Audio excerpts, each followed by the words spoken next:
Makanya kadang orang kalau nggak ngerti ilmu ini pasti komplain.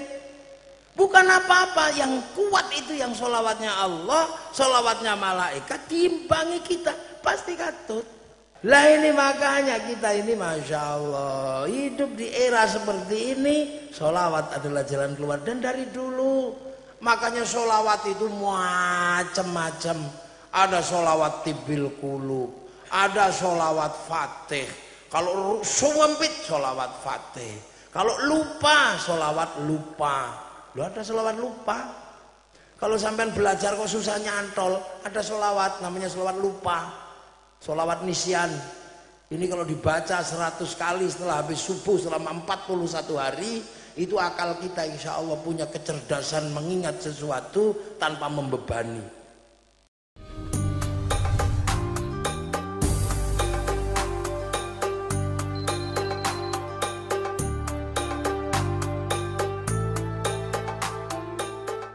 Orang milenial harus terus maju, dan untuk itu bekal yang paling utama adalah hari ini menghadapi keruwetan zaman milenial. Bekal yang selalu diajarkan para habaib dan para ulama adalah bersolawat. Kenapa mesti solawat? Kenapa? Karena solawat yang kita baca itu berjalan lurus dengan apa yang dilakukan Allah dan malaikat. Siapa yang bisa melawan kalau Allah sudah melakukan sesuatu? Siapa yang akan melawan kalau malaikat sudah melakukan sesuatu? Dan yang selalu dilakukan Allah dan malaikat hari ini adalah solawat. Maka solawat kita diharapkan resonansinya berbanding lurus dengan solawat Allah, solawat malaikat secara konstan dan istiqomah. Karena solawatnya Allah pakai kalimat yusholluna, sedang dan akan terus menerus bersolawat. Makanya Said Muhammad Alwi Al-Maliki pernah menyatakan, hari ini kalau ada orang bertanya Allah pekerjaannya apa setelah sitati ayamin, solawat. Karena yusholluna mudhore. Kalau ada pertanyaan malaikat Jibril setelah menurunkan wahyu, apa pekerjaannya sekarang? Solawat.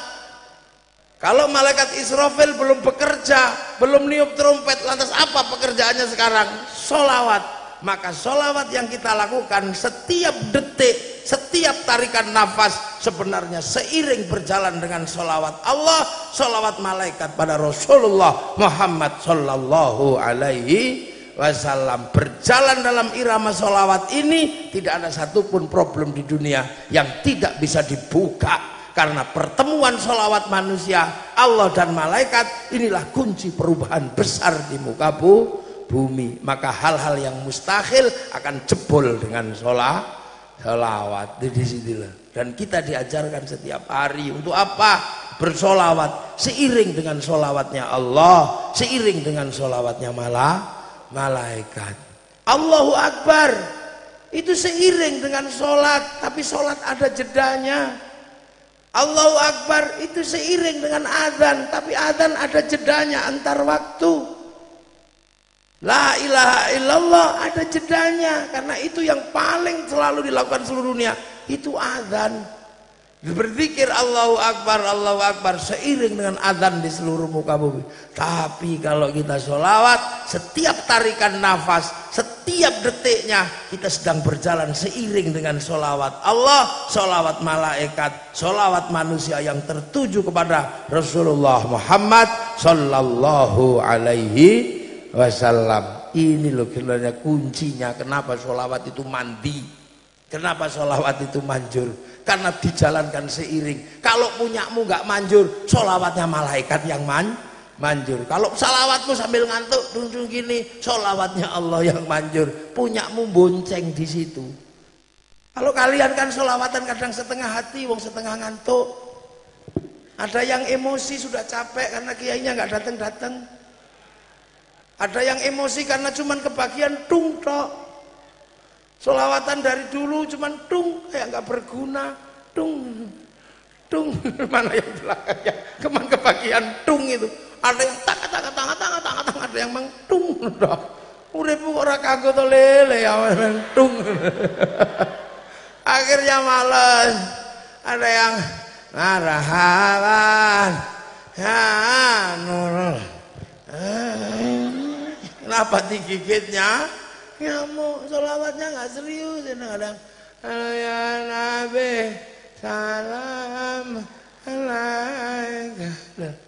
Tapi di saat yang sama sholawat Allah lurus, sholawat malaikat lurus, maka sholawat kita yang bengkok ikut katut sholawat yang lurus. Akhirnya apa? Begitu cek sampai Rasulullah, yang balik kita ikut lurus, karena sholawat pada Rasulullah pasti balik kepada kita yang ngirim sholawat. Makanya senajan bengkok-bengkok nyampe, sambil gurau nyampe. Kita sholawatnya sambil gurau, tapi berjalan dengan sholawat Allah, berjalan dengan sholawat malaikat. Maka sholawat kita yang sambil bergurau tetap sampai kepada Rasulullah. Kadang kita baca sholawat sambil ya Allah, sambil Allah, masya Allah, Allah masya Allah, gitu. Itu kita nggak serius, tapi itu tetap sampai. Kenapa? Pada saat kita Allah sedang bersolawat, malaikat sedang bersolawat, maka solawat sambil bermaksiat pun sampai kepada Rasulullah. Itu kuncinya solawat. Karena apa? Ada resonansi besar yang ikut pada solawatnya Allah dan solawatnya malaikat. Makanya kalau sampean males doa yang solawat makanya sambil joget solawatan nyampe, wong ikut resonansi solawat Allah malaikat. Innallaha wa malaikatahu yusholluna 'alan nabi. Allah dulu, malaikat dulu, baru ya ayyuhalladzina amanu shollu. Maka solawatmu bareng sama solawatnya Allah dan solawatnya malaikat. Makanya solawat itu model apa saja indah, karena sedang diiringi oleh solawatnya Allah. Pakai deneng indah. Ya Rasulullah salamun alaik, deneng indah.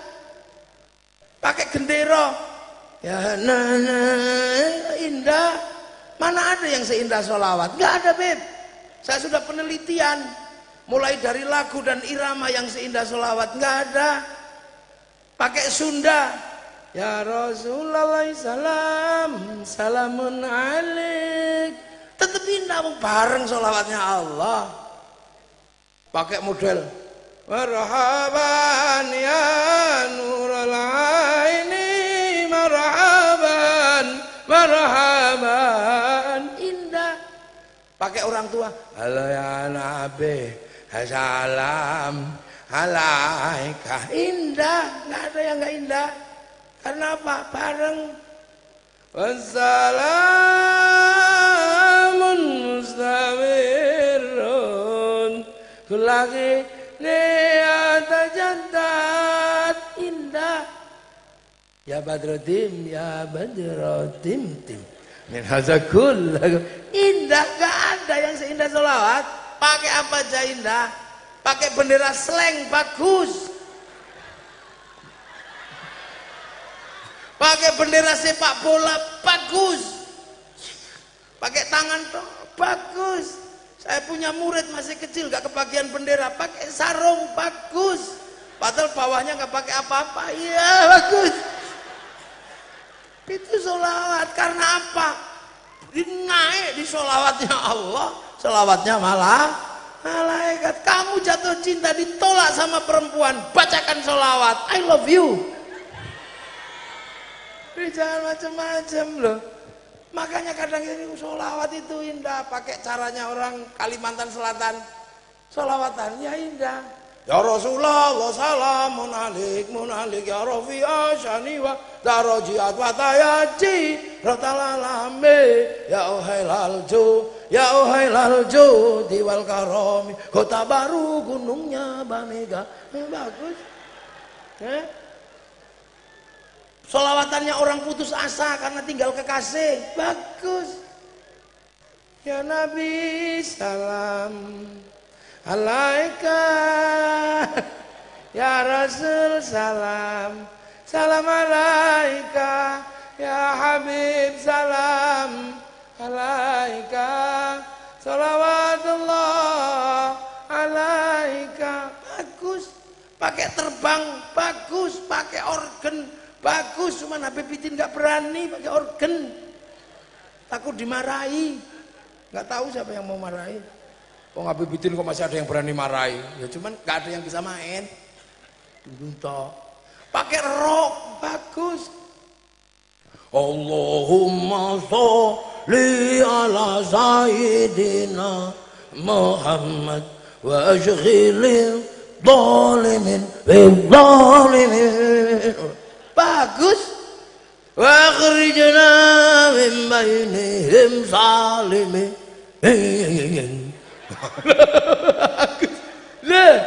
Bagus. Apa yang ala alihi wa sahbihi ajma'in. Bagus. Bahkan Habib Syekh ketambahan gogok bagus. Ya nana, ya hanana, ya hanana, ya hanana, ya nana Nabi Muhammad halikal fadlu min Allah. Gogok ya hana. Bagus. Coba ayo, mana ada? Ayo, ini sholawat. Saya itu nirukan gogok-gogoknya nggak pernah bisa.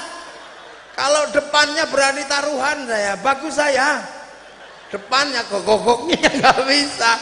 Saya nggak berani kalau sama Habib Idin. Saya ngeri kalau dengar suaranya Habib Idin itu. Upun-upun saya kayaknya mau mumbul gitu. Gitu. Dan tak contoh nggak bisa. Saya pernah coba nyontoh sholawatnya Habib Idin, seminggu gak ada keluar suaranya saya. Gak tahu jenis tenggorokan model apa itu. Itu, wah itu mate saya udah gak kuat ya. Kalau masih Habib saya masih kuat saya. Kalau masih opik itu masih kuat. Kuat. Hanya dirimu yang bisa membuatku tenang, tanpa dirimu aku merasa hilang dan sepi. Kuat saya masih, asal jangan Habib Idin. Apalagi cuman Rhoma Irama, enteng. Kalau sudah tiada baru terasa, enteng. Imam Syarifin, enteng semua. Tapi kalau udah bebitin nggak kuat saya, nggak kuat. Sudah saya coba, jadi nggak perlu saya tunjukkan di sini. Bukan karena saya ada bebitin, nggak kuat memang udah. Gitu nggak kuat saya. Nggak tahu ini. Jadi, kalau masih apalagi kalau yang lain-lain lah masih tahan deh.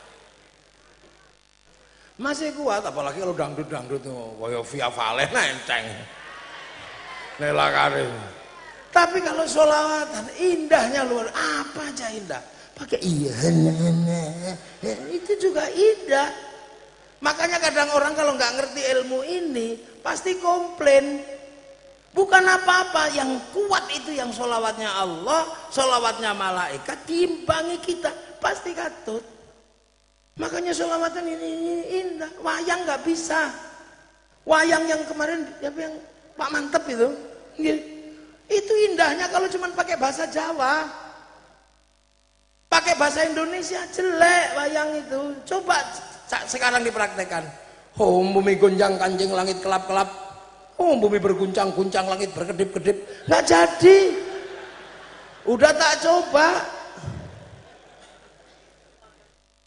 Oh Kakang Mas, oh Kakanda, itu bagus. Indonesia Raya itu juga jelek kalau selain bahasa Indonesia. Indonesia lemah banyuku, nggak jadi. Lihat kan? Indonesia lemah banyune nyong, rusak. Karena bukan sholawat. Adzan hanya begitu itu, pakai yang lain nggak bisa. Hayya 'alas shalah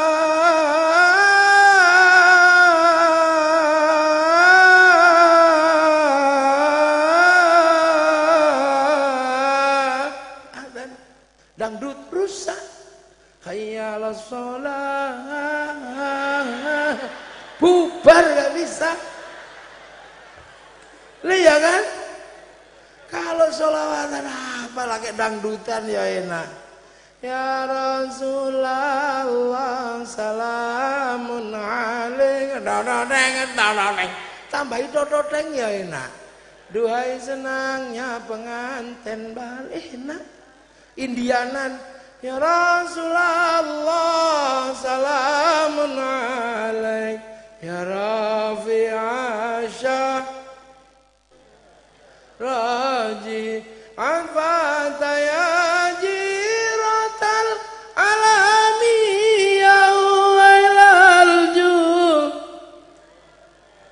tumhiho mata aduh tumhiho. Indah pakai indianan. Solawat, makanya Gus Dur solawatan pakai dangdut. Astaghfirullah Rabbal baraya, dangdut. Tuhan pengasih lagi penyayang, tak pilih kasih, tak pandang sayang. Nah, Ida Laila yang nyanyi grupnya Awara, lagunya judulnya Perintah Ilahi, yang ngarang Ahmadi sama Abdul Qadir, makanya lagunya bagus.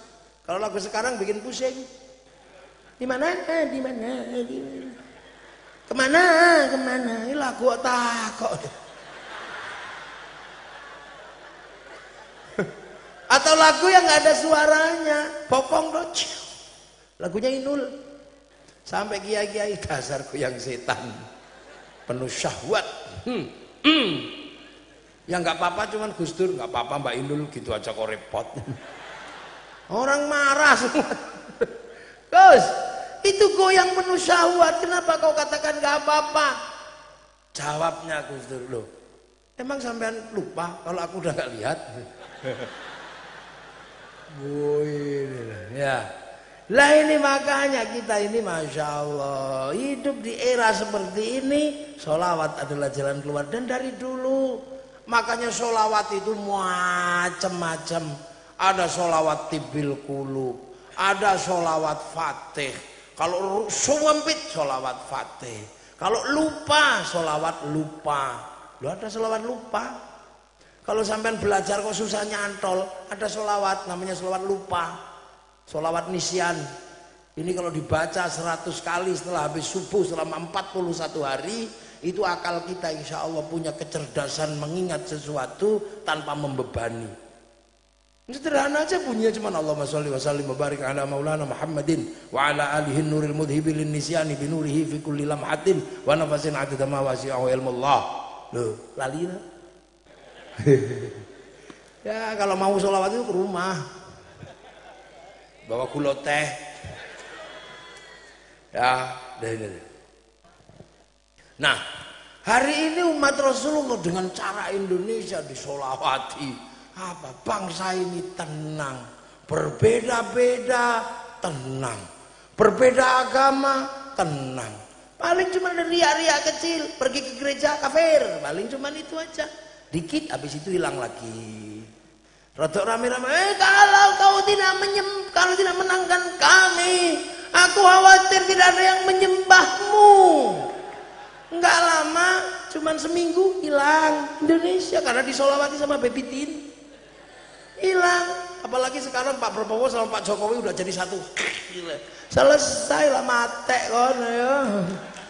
Ria-ria main catur haram, dilu seminggu hilang. Oh, apa Indonesia? Kenapa?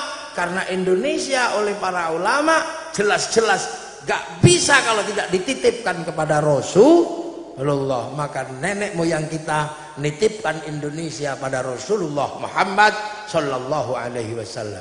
Cara menitipkannya seperti apa? Setiap kepala orang di Indonesia disebut ra'iyah, karena Rasul menyatakan kullukum ra'in wa kullukum mas'ulun an ra'iyati. Maka setiap kepala di Indonesia titipkan ke Rasulullah dengan disebut ra'iyah atau rakyat.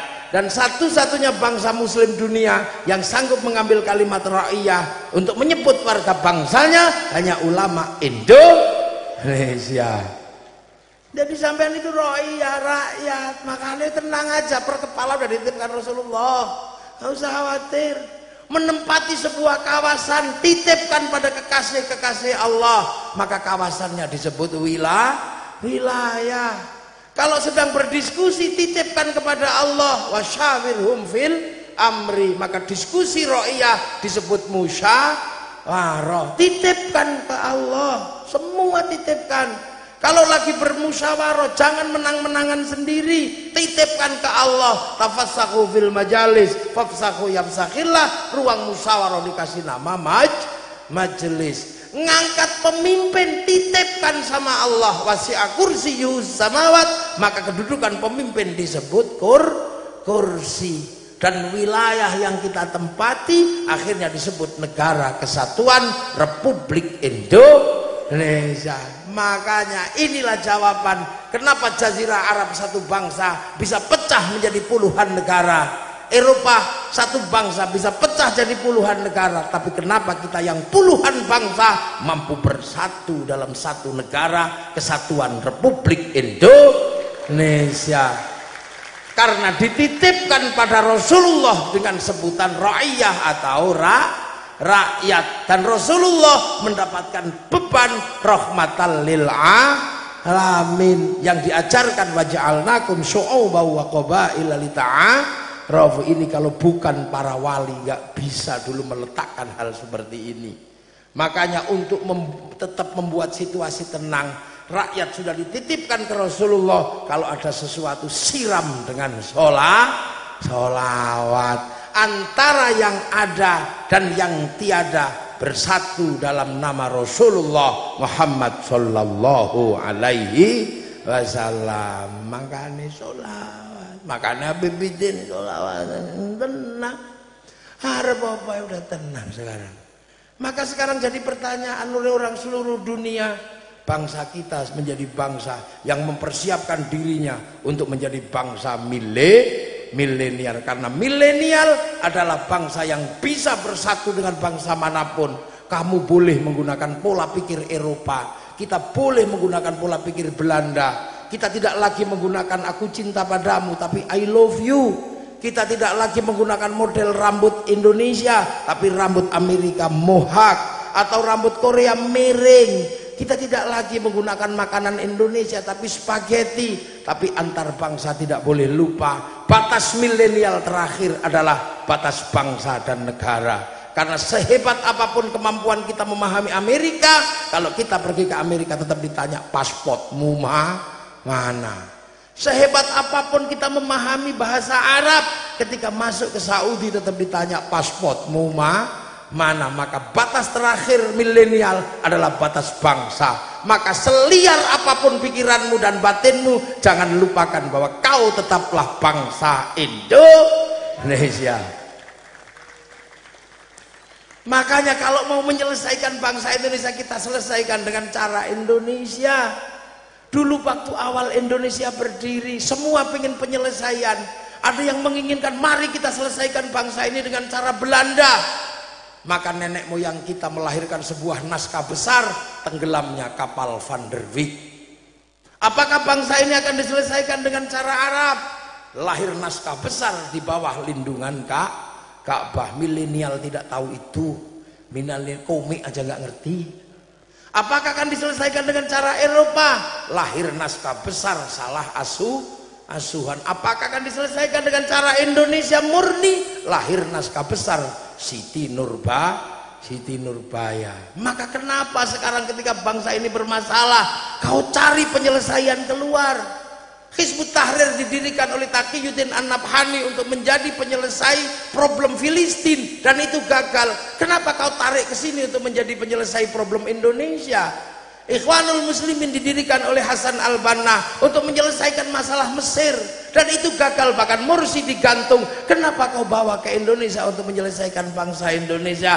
No, kita bukan bangsa Mesir, kita bukan bangsa Afrika, kita bukan bangsa Filistin, kita bangsa Indonesia. Dan Indonesia akan terlibat dalam perdamaian dunia. Kita tidak akan menjadi bagian dari perdamaian dunia kalau kita tidak bisa berdamai dengan bangsa sendiri. Dan hari ini bangsa yang paling bisa berdamai dengan bangsa sendiri, bangsa Indonesia. Puluhan suku, puluhan bangsa, puluhan ras bersatu dalam satu negara kesatuan Republik Indonesia. Inilah milenial sejati, menjadi Eropa, menjadi bangsa apapun, tapi tidak pernah melupakan bahwa kita bangsa Indonesia. Besok kita ketemu Rasulullah. Sahabat, assalamualaikum ya Rasulullah. Orang Pekalongan, ya Nabi salam. Paling Rasulullah juga nanya, rombongan dari mana? Pekalongan ya Rasul. Ya Hana, dari mana ini? Dari Pekalongan. Kok begini-begini? Iya, rombongannya Azahir. Lah kenapa? Karena Rasul sangat merindukan orang kayak kita. Rasul satu pagi tidak mendapatkan air karena sahabat lupa bawa air. Ghirba sahabat tidak ada air. Maka Rasulullah mengeluarkan air dari tangannya. Ada yang minum, ada yang mandi, ada yang berwudu. Dan Rasul bertanya, siapa imannya yang paling baik? Iman Rasulullah ya Rasul. Rasul, aku ini ketemu Allah, iman pantas. Imannya malaikat ya Rasul. Malaikat ketemu Allah, beriman pantas. Sahabat ya Rasul. Sahabat ketemu aku, beriman pantas. Iman siapa ya Rasulullah yang paling bagus? Iman umatku akhir zaman yang tidak pernah ketemu aku tapi beriman kepadaku. Mereka lah yang kurindukan nanti di hari kiamat. Itu siapa? Kitalah yang pesek-pesek ini. Ya, makanya kita ini untuk menjadi bangsa-bangsa besar, Rasulullah sudah mempersiapkan Islam untuk menjadi agama milenial, agama masa depan. Semoga semua selalu diingatkan bahwa kita umat Rasulullah yang ada di Indonesia, punya bangsa Indonesia, dan semua akan mendapatkan syafaatnya nanti di hadapan Rasulullah Muhammad sallallahu alaihi wasallam. Al-Fatihah. Siratal ladzina an'amta 'alaihim ghairil maghdubi 'alaihim waladdallin. Amin. Ihdinas siratal mustaqim. Assalamualaikum warahmatullahi wabarakatuh. Allahumma shalli ala sayyidina Muhammad.